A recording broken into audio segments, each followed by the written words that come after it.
Good morning, students. This is the second chapter of your English course book, Dear Mrs. Naidu. This is the chapter where a 12-year-old girl is writing letter to someone who has never met, लेकिन जिससे वो बहुत ज़्यादा inspired है, someone who is very famous, someone very unusual. And I want you all to keep a pencil in your hand to underline the words with me. I'll do the reading, and wherever I'll say, you have to underline. Okay? So now start the reading. June 10, 2013. Dear Mrs. Naidu, I guess you are wondering why I'm writing you this letter. Honestly, Mrs. Naidu, so am I. Amma says I'm not allowed to speak to strangers. You would think strangers, underline the word strangers first. You would think that also means that I should not write to them, but since this is a school assignment, underline assignment. She says it's okay. Here is a tip, Mrs. Naidu. If you ever want adults to let you do something, just tell them. It is a school assignment. They will 100% agree to it every time. So what the girl is writing to Mrs. Naidu, Mrs. Naidu, my amma says that I'm not allowed to speak to strangers. मुझे अजनबियों से बिल्कुल बात नहीं करनी चाहिए. तो इसका मतलब ये है, आपको भी लग रहा होगा कि मुझे उन्हें लिखना भी नहीं चाहिए. I should not even write to them. But this is my school assignment, और ये मेरा स्कूल असाइनमेंट है. और जब मैंने ये बात अपनी अम्मा को बताई तो वो भी अग्री हो गई. तो जब भी आप अपने पेरेंट्स को कोई ये बात बताते हैं, कोई भी काम आपको करना हो and your parents question you, और जब आपका जवाब ये हो कि ये एक स्कूल असाइनमेंट है, मेरी मैम ने मुझे करने को कहा है, तो वो उसके बाद कुछ भी नहीं पूछते हैं और आपको वो काम करने देते हैं. Maybe I should start from the beginning. The beginning was last week. Last week, I started class 6 and I met our new teacher, Annie Miss, who is not like any teacher I have had before. For example, Annie Miss says she doesn't think school should be about memorizing. Underline the word memorizing. Things and saying them back. She says memorizing things and saying them back makes you a parrot, not a person. She says she wants us to grow our brains and our hearts. Annie Miss से मेरी मुलाकात हुई last week, जब हम लोगों ने अपनी class 6 की पढ़ाई शुरू की. And she is the teacher जिनकी तरह आज तक मैं कभी किसी और से नहीं मिली थी.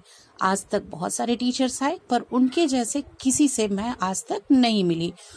एनी मिस का कहना है कि पढ़ाई सिर्फ मेमोराइजिंग नहीं होता कि जो आपको वर्क मिला आप वो रटते जाएं, याद कर लिया. And whenever you are asked about the chapter, about what you have read, तो आप एक पैरट की तरह बोलना शुरू कर दें जिसमें आपने अपना ब्रेन बिल्कुल भी अप्लाई नहीं किया है. So it's not about memorising things. आपको एक पैरट नहीं बनना है, आपको ग्रो करना है, अपने ब्रेन को अप्लाई करना है, अपने हार्ट को अप्लाई करना है. When she said that, I wanted to ask how our hearts will help to pass our exams and college and get a job and buy a house with a proper roof and maybe even a garden, which are all the reasons, underline the word reasons, why we go to school. But I didn't. तो मेरे मन में यही question आया. This little girl is saying कि मेरे मन में ये क्वेश्चन आया कि मैं उनसे पूछूं कि how I can apply my heart, और इसे अप्लाई करके हर कॉलेज, हर स्कूल के जितने भी एग्ज़ाम्स हैं उन्हें मैं पास करते जाऊं और एक अच्छा जॉब मिल जाए, एक अच्छा सा घर बना लूँ. मीन्स लाइफ हमारी पूरी तरह से सेटल हो जाए, जो हर कोई ये चाहता है कि अपनी पढ़ाई के बाद हो सके. तो बहुत सारे क्वेश्चंस मेरे मन में आ रहे थे, बट आई डिडंट आस्क, पर मैंने नहीं पूछा. You know how adults are, Mrs Naidu, they don't like questions. कि इस लिटिल गर्ल के हिसाब से उसका ये मानना है कि बड़ों से जब आप बहुत ज़्यादा क्वेश्चंस करते हैं तो वो उन्हें पसंद नहीं करते हैं. Even though it was only the first week of school, miss gave us an assignment. Miss says that now that we are in 6th standard, it is time for us to be serious. Underline the word serious.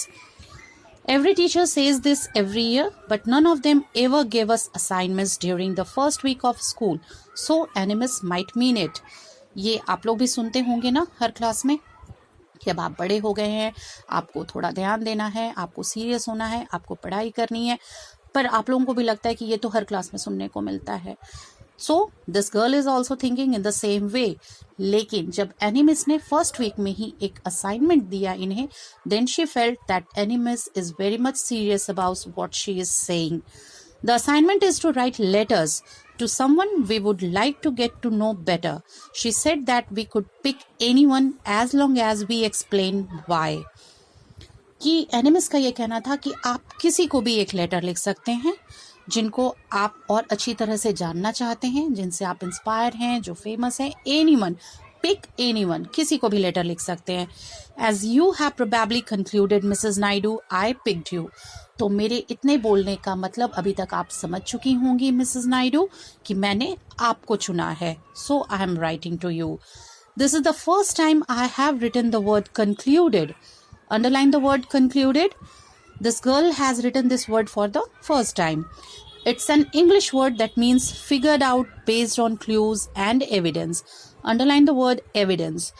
बहुत सारे तथ्यों के आधार पे, बहुत सारी चीज़ों को देखकर, समझकर, अच्छे से सोचकर और किसी एक नतीजे पर पहुंचना. That is being concluded. Conclusion.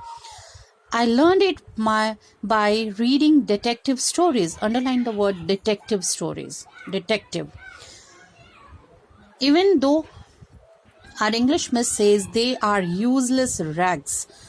कि मैंने बहुत सारी डिटेक्टिव स्टोरीज पढ़ी हैं और उन्हीं से मैंने ये वर्ड लिया, लेकिन मेरी इंग्लिश मिस का कहना है कि ये सब फालतू की चीज़ें हैं, ये स्टोरीज पढ़ना फालतू है, बिल्कुल बेकार है. I understand if you find this confusing. Underline the word confusing. Mrs. Naidu, after all, you and I don't have much in common. For one thing, I'm alive and you are, well, you are not. कि बहुत सारी चीज़ें हैं जो हम लोगों के बीच common नहीं हैं, यानी एक जैसी नहीं हैं. मैं अभी भी alive हूँ and you, well, you are not. So, Mrs. Naidu is not anymore there. So kids, we will do these 2 pages only today. You have to write the underlined words in your class work copy like I have done. So write the words. We have underlined 10 words in both the pages: strangers, assignment, memorizing, reasons, serious, concluded, evidence, detective, confusing and alive. You also have to note down these words in your classwork copy and learn it. The next 2 pages we will do in our next video. Thank you.